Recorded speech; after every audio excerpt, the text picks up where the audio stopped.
Hello, viewers. Welcome to my YouTube channel on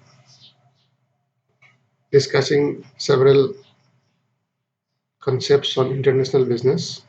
So, today I'll be presenting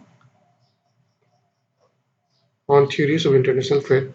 These theories are also known as classical country based theories of international trade.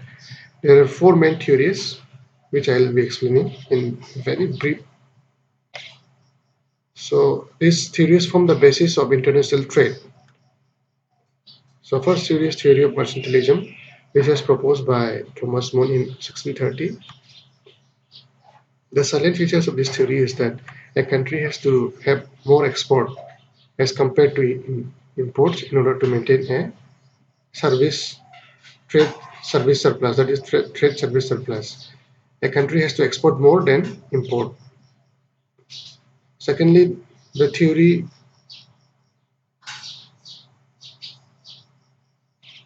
follows a protectionism approach, that is it regulates or it suggests to regulate the import, that is provide restriction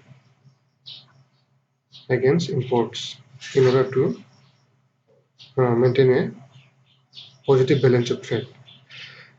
Also, according to this theory, a country has to accumulate more gold and silver to become richer and wealthier nation, because during this period, gold and silver were considered to be a precious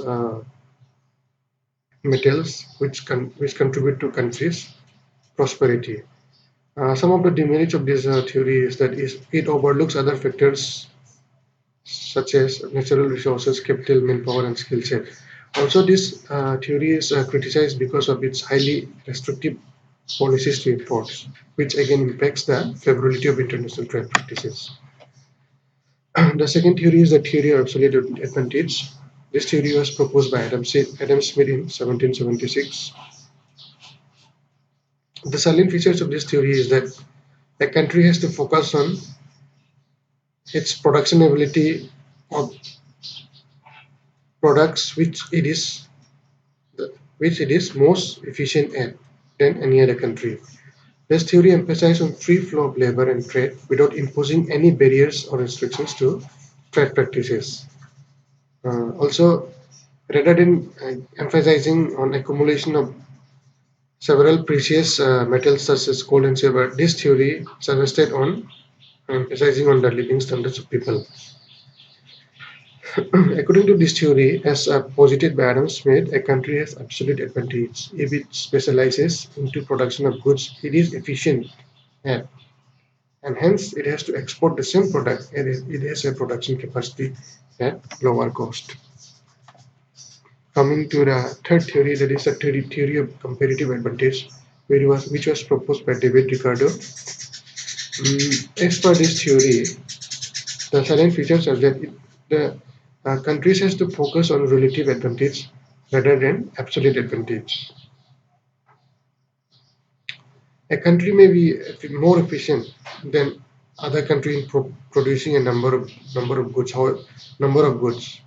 However, so trade is not actually possible if it's in that sense, because a country is already producing a number of goods more efficiently and effectively.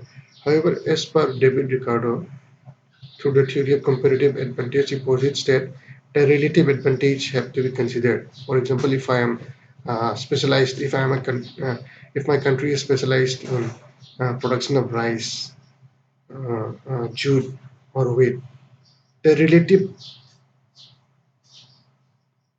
comparison has to be considered. That is, whether I am more efficient in producing jute or wheat or rice than any other country. We are producing jute.